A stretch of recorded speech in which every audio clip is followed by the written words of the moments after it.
송은재TV 시작합니다. 민주당의 이재명이 검찰의 소환에 응하지 않고 광주와 전남 지역을 방문을 합니다. 오늘 경청 투어라고 합니다. 검찰 소환에 응해라. 그렇게 결백하다면 검찰 조사를 받으면서 결백한 것을 입증해라 라고 하는 국민들의 목소리, 이 목소리를 듣는 게 경청하는 것이 중요한데 뭘 들으러 가겠다는 건지 전남 광주 지역에 경청 투어를 하러 가야 하기 때문에 검찰 소환에 응하지 못하겠다라고 하고 있습니다. 또 국회 본회의에서는 오늘 오후 4시입니다. 민주당의 노웅래 의원에 대해서 체포 동의안에 대해서 표결을 합니다.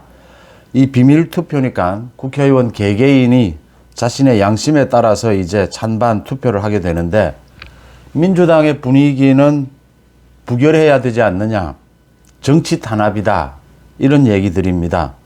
노웅래가 돈을 받은 것, 노웅래가 집에서 검찰의 압수수색에서 3억 원의 돈 다발도 발견이 됐습니다. 6천만 원의 돈을 받은 것, 업자로부터 받은 이 혐의인데 이게 무슨 정치 탄압인지 하는 부분입니다. 노웅래에 대한 체포 동의안. 2013년이었습니다.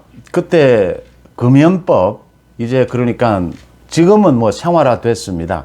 건물이나 이런 식당에서 담배를 피우지 못하도록 하는 그 법안이 막 통과됐을 때입니다. 국회에서 여야가 합의해서 통과시킨 것이죠. 그럴 점에서 국회 앞에 여의도 한 식당에, 자주 가던 식당에 여러 명의 국회의원들과 점심 식사를 할 자리가 있었습니다. 그 자리에서 이제 담배를 피게 됐는데 이거 나가서 피워야 되느냐. 지금은 당연히 담배를 피는 장소에 가서 피게 되는데 또 대부분 담배도 끊고 이런데 당시만 해도 대화 중에 대화를 끊어가면서 굳이 담배를 피러 나가야 되느냐. 아니다. 우리 손으로 법안을 만들어 놓고 통과시켜 놓고 그걸 어기면 되겠느냐. 이러다가 그 자리에서 식사하는 자리에서 담배를 핀 적이 있습니다. 그런데 그 식당에서 일하시는 분이 굉장히 언짢아 하는 표정. 그래서 제가 이 화장실을 다녀오는 길에 얼굴을 마주칠 수가 있어서 그 일하시는 분에게 미안하다라고 말씀을 드리니까 그분이 지나가는 말로 한 얘기가 지금도 귀에 쟁쟁합니다. 괜찮습니다. 어제 오늘 일입니까? 법 만드는 놈들이 법 가장 안 지키는 것, 법 제일 안 지키는 것, 귀에 쟁쟁합니다. 이 지금 이재명과 노웅래가 하는 짓은 이 국회를 범죄자들의 도피처로 만드는 겁니다. 법치를 조롱하는 겁니다. 경청 투어를 하러 전남 광주를 방문한다라고 했습니다. 전남 광주에 계시는 분들 경청 투어 한다니까 이재명에게 이야기해야 합니다. 여기 올 필요 없다. 검찰에 가서 조사부터 받아라. 결백하다면 결백한 걸 입증해라. 아니면 혐의가 인정이 되면 죄값을 받아라. 그 이야기 들으러 이재명이 간다는 것 아닙니까? 경청 투어니까. 그 민심을 전달하는 것이 필요하다라고 보이고요. 이 노웅래 이재명의 이 문제, 이재명은 성남FC 제3자 뇌물입니다. 노웅래도 6천만 원을 받은 뇌물 혐의입니다. 뇌물. 이게 민주당과 무슨 관계가 있느냐라고 하는 겁니다. 노웅래와 인간적으로 친해서 부결시킬 수도 있습니다. 이재명에게 정치적 이익이 걸려 있으니까 이재명을 비호할 수도 있습니다. 이재명과 노웅래 많은 이야기가 있을 수 있습니다. 개인적인 친분도 있을 수 있고 이게 정치 탄압일 수 있지 않느냐. 검찰이 부른다고 해서 검찰이 혐의를 잡았다라고 해서 그러면 국회의원이 모두 언제든지 불려가야 되느냐. 많은 논란이 있을 수 있습니다. 근데 가장 중요한 건 이 개인적인 범죄라고 하는 겁니다. 그러니까 우리 정치, 국회, 정당과는 아무 관계가 없는 겁니다.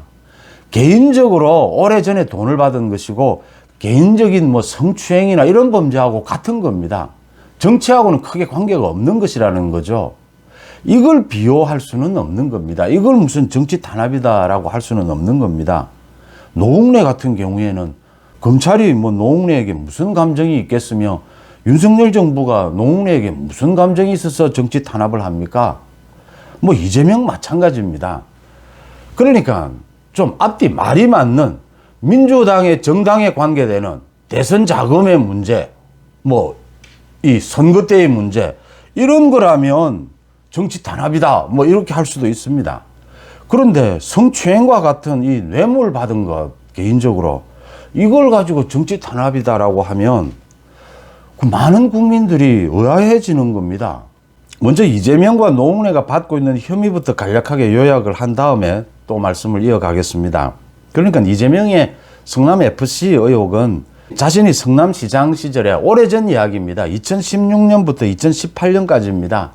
두산건설, 네이버, 차병원 등으로부터 170여억 원 후원금을 받고 성남FC 후원금으로 그 대가를 줬다라고 하는 겁니다. 용도 변경을 해주고 용적률을 높여주고 바로 경제적인 이득입니다. 이런 이득을 주고 성남FC에 후원금을 모았다라고 하는 겁니다. 지금 검찰은 압수수색을 비롯해서 수사, 조사 거의 다 끝냈습니다.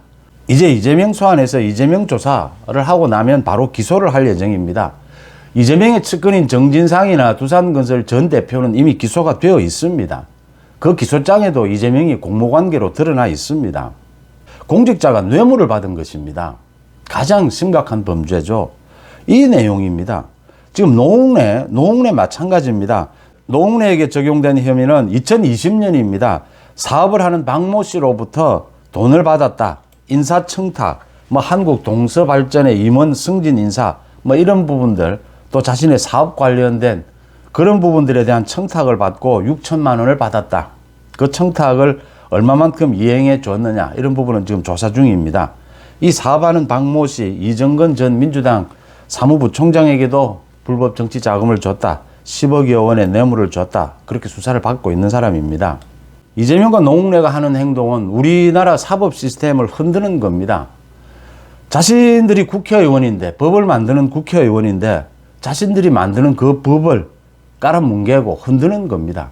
국회의원의 자격이 없는 겁니다.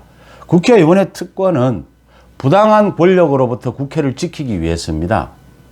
정당한 권력으로부터 부당한 국회의원을 지키자고 있는 게 아닙니다. 거꾸로 된 것이죠.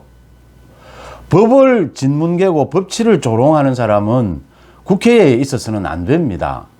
이재명과 노웅래 개인적인 범죄라는 이 부분은 민주당 의원들이 정말 심각하게 생각해야 될 부분이다라는 것이고요. 이재명 관련해서 특히 정청래를 비롯해서 이재명 그 측근들, 이재명 수호대들입니다. 그 국회의원들에게 마지막 한마디를 합니다. 가장 큰 관심은 아마 공천일 겁니다. 이재명이 다음 2024년 총선에 공천권을 휘두를 가능성이 매우 높다. 이재명이 계속 검찰 수사를 받으면서 재판을 받으면서 당대표로 버틸 것이다. 공천권을 이재명이 쥐고 있다. 결국 이재명 수호대로 나서야 공천을 받을 수 있지 않겠느냐. 민주당 공천을 받아야 선거를 해보든 말든 할 테니까 그게 가장 큰 관심일 겁니다. 그런데 정치사를 좀 한번 되돌아보기를 바랍니다. 이재명이 지금 이런 식으로 검찰 수사, 재판을 받으면서 다음 총선에서 이길 수 없습니다. 그러면 이재명이 만약 공천권을 휘두른다라고 가정을 해봅시다. 이재명은 공천에서 소위 개혁 공천이다. 선거 때만 되면 개혁 공천입니다. 개혁 공천을 내겁니다. 지금 이대로 민주당이 이 진영대로 그대로 선거를 해서는 필패입니다. 그럼 이재명은 어떻게 할까요? 이재명은 총선에서 이기지 못하면 이재명은 영원히 회복될 여지가 없습니다. 이재명이 칼을 빼들 겁니다. 자기가 살기 위해서. 누구부터? 최측근부터 칼을 휘두를 겁니다. 공천을 주지 않을 겁니다. 자기가 살아야 되니까. 이재명이 만약에 당대표직을 유지하지 못하고 쫓겨난다. 그러면 민주당은 완전히 뒤집어지는 겁니다. 이러나 저러나 정청래를 비롯해서 지금 이재명 수호대 많이 있습니다. 박찬대나 지금 최고위원 하고 있는 사람들. 그 많은 사람들은 이래나 저래나 위험하다라고 하는 겁니다. 그럴 때는 어떻게 해야 되느냐? 많은 정치사를 돌아보면 됩니다. 그래도 합리적인 길을 가는 것이 가장 가능성이 높습니다. 확률이 높습니다. 공천을 받을. 지금 이재명이 계속 2024년 총선까지 대표직을 유지하고 그대로 가도 이재명은 지금 자기를 둘러싼 최측근들을 칼로 목을 쳐야 합니다. 그래야 선거라도 한번 해볼 수가 있죠. 국민 앞에서 이제 뭐 바뀐 민주당 하면서 뭐 바뀐 개혁 공천 뭐 그렇게 하면서 할 수가 있죠. 아니면 중간에 자기가 무너지면, 이재명이 무너지면 민주당은 그동안 민주당 여러 번 이합집산을 겪었지 않습니까? 완전히 다 바뀝니다. 뭐 이낙연이 하든 친문이 하든 뭐 누가 하든 마찬가지입니다. 이재명이 검찰에 출두해서 조사를 받으라라고 하는데 국민들의 소리를 듣겠다면서 광주 전남을 방문했습니다. 광주 전남에 계신 분들이 경청 투어 한다니까 이재명에게 얘기하면 됩니다. 여기 올 필요 없다. 검찰에 가서 조사를 받아라. 떳떳하면 떳떳한 대로, 혐의가 있으면 죗값을 치러라. 너 개인의 비리 아니냐. 노웅래 마찬가지입니다. 노웅래와 친한 의원도 있겠고 또 노웅래가 개인 범죄라서 문제가 있다 이렇게 생각하는 민주당 의원도 있을 겁니다. 중요한 것은 노웅래는 개인적 비리를 저질렀습니다. 어떤 경우에도 정치와 전혀 관계없는 개인적인 뇌물을 받은 일을 용서하면 똑같은 놈입니다. 똑같은 놈이 되는 겁니다. 노웅래를 비호하면 참 애매할 겁니다. 이 노웅래를 버리자니 그러면 조금 이따 이재명 체포동의안도 올 텐데 그러면 어쩌나. 노웅래를 안 버리자니 지금 방탄하느냐 또 소리가 나오고 이재명 방탄하면 더 부담이 될 텐데 이래도 저래도 못하고 또 검찰도 고민이라고 합니다. 이재명이 소환에 불응하고 뭐 다른 날짜를 해달라. 조사 방법을 뭐 서면으로 하면 안 되겠느냐. 뭐 이러는데 이재명에게 얼마만큼 특혜를 베풀어야 합니까? 다른 뭐 여러 가지 이야기가 나옵니다. 조사하지 말고 뭐 그대로 기소하는 법. 안 됩니다. 검찰이 이재명에 대해서는 이재명은 지금 우리나라의 법치를 조롱하고 있습니다. 비웃고 있습니다. 가장 강력한 체포영장을 쳐야 합니다. 체포동의안을 국회에 보내야 합니다. 또 국회에 물어보는 겁니다. 얼마만큼 자신들이 만든 법을 얼마만큼 짓밟고 무시해야 민주당이 끝내 망하게 될 건지를 스스로 한번 국회에 물어보는, 그게 당당한 검찰이 법치를 세우는 길이다라는 부분을 지적합니다. 법 만드는 놈들이 법 가장 안 지킨다라는 이야기. 고맙습니다.